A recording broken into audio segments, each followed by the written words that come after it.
الحمد للہ رب العالمین والعاقبۃ للمتقین والصلاة والسلام علی سید الانبیاء والمرسلین سیدنا وحبیبنا وقدوتنا محمد بن عبد اللہ وعلی آلہ وصحبہ اجمعین اما بعد قال تعالی فی کتابہ المجید والفرقان الحمید اعوذ باللہ من الشیطان الرجیم بسم اللہ الرحمن الرحیم وما ارسلناک الا رحمتا للعالمین صدق اللہ العظیم۔ معزز حاضرین گرامی قدر، میں کل بتایا تھا کہ خیبر کی جو آبادی تھی، یہ جو بستی یا شہر نقشے پر تھا، اس کے دو حصے تھے۔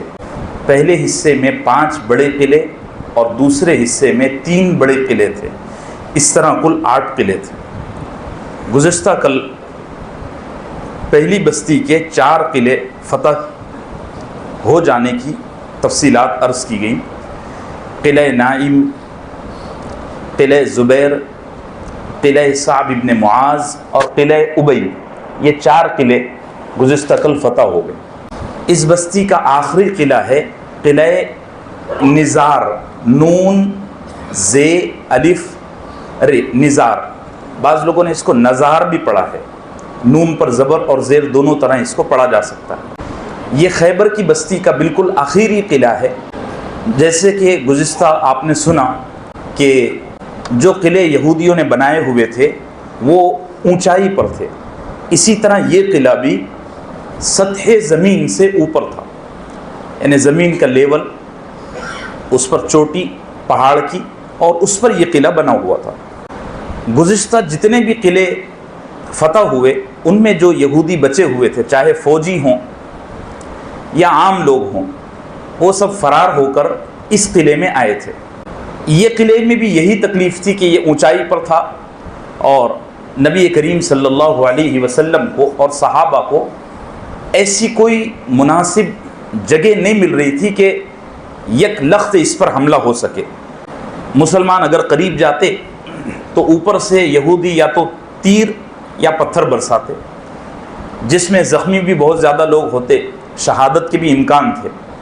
تو نبی صلی اللہ علیہ وسلم نے غور و فکر کے بعد یہ فیصلہ فرمایا کہ یہاں مینجنک لگوانا چاہیے۔ جیسے اس زمانے میں بارود کا گولا ہوتا ہے، پہلے پتھر کا گولا ہوتا تھا، اس کو پھنسا کر رسی کو کاٹ کر اتنی رفتار سے پھینکا جاتا کہ وہ مٹی کی جو دیوار ہوتی، قلعے کی جو دیوار ہوتی، وہ ٹوٹ جاتی اور دروازے بھی ٹوٹ جاتے۔ نبی صلی اللہ علیہ وسلم نے مینجنک لگوائے۔ یہ سارا منظر یہودی قلعے پر سے دیکھ رہے تھے۔ روایتیں دونوں طرح کی ملتی ہیں۔ بعض روایتوں میں آتا ہے کہ مینجنک سے پتھر برسائے گئے، بعض روایتوں میں آتا ہے کہ پتھر برسائے نہیں گئے بلکہ یہودی یہ سمجھ گئے کہ اب ہونا ہی ہے تو اب کھل کر لڑ لو۔ چنانچہ انہوں نے قلعے کا دروازہ کھول دیا، اندر سے فوجیں باہر آئی۔ بہت زیادہ فوجیں باہر آتی، اس سے پہلے ہی صحابہ اکرام کا بڑا لشکر قلعے کے اندر داخل ہو گیا اور بہت زبردست لڑائی ہوئی۔ یعنی کہا جا سکتا ہے، میں نے جو سیرت میں جو داستان اس کی پڑھی ہے، تفصیلات جو لکھی ہوئی ہیں، گزشتہ 4 قلعوں میں سب سے زیادہ رن یہاں پڑا۔ ایک روایت ہے، ذرا سند کے اعتبار سے وہ پایا تکمیل کو نہیں پہنچتی، لیکن ایک ہے روایت کہ 2.5 دن یا 3 دن قلعے کے اندر لڑائی چلی۔ کسی کو کھانے پینے کا کوئی موقع نہیں اور کسی کو لیٹنے سونے کا تو کوئی موقع ہی نہیں، بس لڑ رہے۔ بالآخر یہودیوں نے ہمت ہار دی اور وہ قلعے سے دھیرے دھیرے جس کا جدھر منہ بنتا وہ بھاگنا شروع ہو گیا۔ اور اللہ کے فضل سے یہ آخری قلعہ منطقہ اول کا، یعنی جو خیبر کا جو پہلا حصہ تھا اس کا یہ آخری قلعہ 5واں قلعہ نزار، یہ بھی مسلمانوں نے، صحابہ اکرام نے فتح فرما لیا۔ اب نبی کریم صلی اللہ علیہ وسلم نے بڑے حصے کو فتح فرمانے کے بعد صحابہ کو حکم فرمایا کہ اب اگلا جو منطقہ ہے، یعنی اگلی جو آبادی ہے، وہاں 3 قلعے ہیں، اس کو بھی فتح کرنا چاہیے۔ چنانچہ نبی کریم صلی اللہ علیہ وسلم صحابہ اکرام کے ساتھ یہاں سے دوسرے منطقے میں داخل ہوئے۔ آپ یہاں پہنچے تو اس منطقے میں ایک شخص تھا، ابو الحقیق۔ حقیق میں بڑی ہا حلوے والی، بڑی قاف اور یا اور قاف، ابو الحقیق، یہ بہت شریف اور سمجھدار یہودی تھا، عمر دراز آدمی تھا، اور اس کے مزاج میں امن تھا کہ بھائی لڑنے بھڑنے سے کچھ ہونے والا نہیں ہے، اور اس کو اپنی قوم پر اعتماد بھی نہیں تھا۔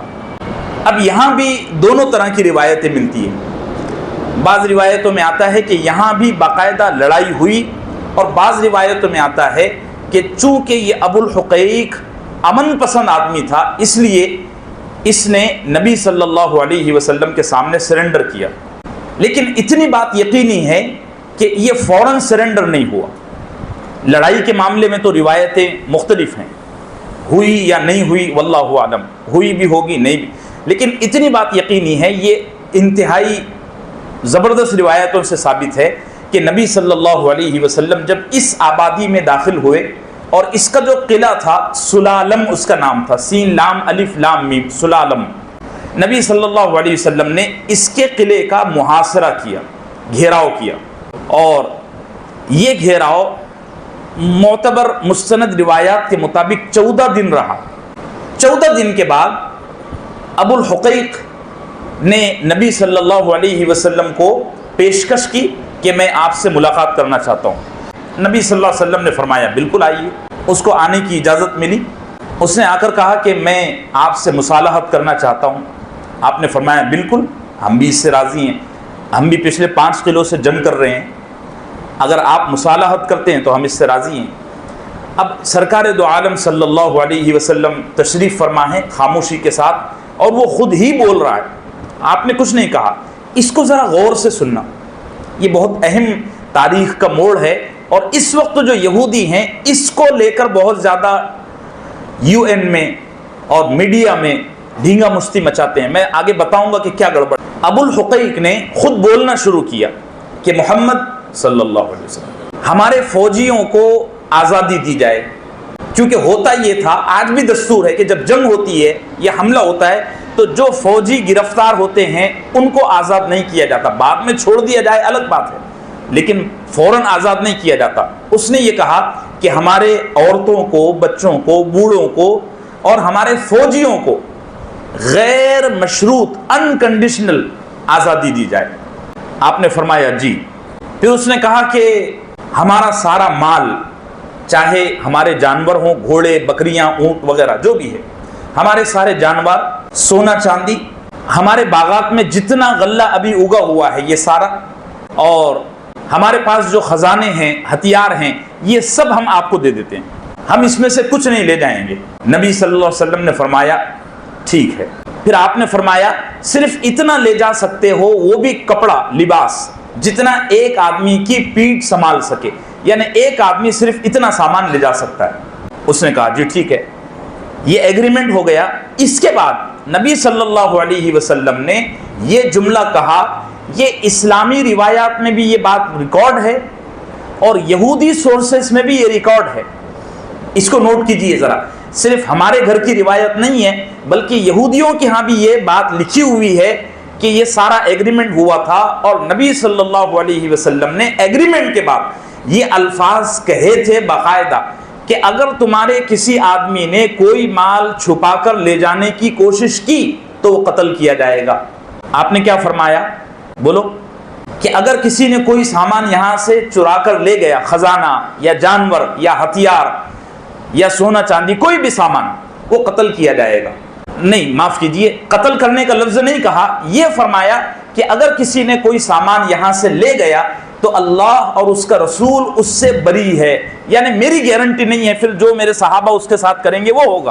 یہ بات لکھ دی گئی اور نبی صلی اللہ علیہ وسلم نے یہ کہلوائی۔ ابو الحقیق نے کہا جی ٹھیک ہے، کوئی مسئلہ نہیں۔ یہ سارا ایگریمنٹ ہوا اور یہودی اب بستی خالی کرنے لگے۔ ابو الحقیق کے 2 بیٹے، انہوں نے خود نے چوری کر لی، اتفاق دیکھو، باپ نے ایگریمنٹ کیا اور بیٹوں نے خود چوری کر لی۔ اب وہ چوری کیا کیا وہ بھی میں آپ کو بتا دیتا ہوں۔ ہوا یہ کہ پچھلے سال، آپ کو تھوڑا پچھلے سال کا ریمائنڈ کرنا پڑے گا، مدینہ منورہ میں یہودیوں کے خلاف ایک کاروائی ہوئی تھی، غزوہ بنو نذیر۔ غزوہ بنو نذیر کا سردار تھا حوی بن اخطب۔ یہ اس غزوے سے شکست کھا کر جب مدینے سے بھاگ کر خیبر آیا تو اس نے اپنے ساتھ اونٹ کی ایک کھال لایا تھا، اس کھال میں، اس لیدر کی اس چھاگل میں یہودیوں کا خاندانی خزانہ تھا، وہ بہت زیادہ قیمتی تھا۔ ایک تو ہوتا ہے کوئی چیز کا مالی اعتبار سے قیمتی ہونا، ایک ہوتا ہے وراثتی اعتبار سے اس کی اہمیت۔ اس میں ہیرے جواہرات کے زیورات تھے اور بھی کئی قیمتی سامان تھا، اور نبی صلی اللہ علیہ وسلم کو اور صحابہ کو اس خزانے کی پچھلے سال بھر سے تلاش تھی، اور پتہ تھا کہ بنو نذیر کا سردار حوی بن اخطب اس خزانے کو یہی لایا تھا۔ اب جب یہ یہودی خیبر سے نکلنے لگے تو نبی صلی اللہ علیہ وسلم نے صحابہ سے فرمایا وہ خزانے کو ذرا چیک کرنا وہ ہے کہ نہیں۔ صحابہ نے تلاش کیا تو وہ خزانہ کہیں نظر نہیں آیا، تو آپ نے فرمایا ذرا اور اچھے سے چیک کرو، لیکن پھر نظر نہیں آیا۔ تو نبی صلی اللہ علیہ وسلم کو شک ہوا، بلکہ شک تو کیا آپ پر کوئی وحی آئی کہ ابو الحقیق کے 2 بیٹوں نے وہ خزانہ غائب کیا ہے۔ بڑی عجیب داستان ہے، میں اتنی تفصیل میں نہیں جا سکتا، سرسر میں جا رہا ہوں۔ تو نبی صلی اللہ علیہ وسلم نے ابو الحقیق کے دونوں بیٹوں کو گرفتار کیا۔ اس میں سے جو ایک تھا وہ 2 جرائم کا مجرم تھا۔ ایک تو یہاں شک تھا، یہاں اس پر یہ چارجز لگے۔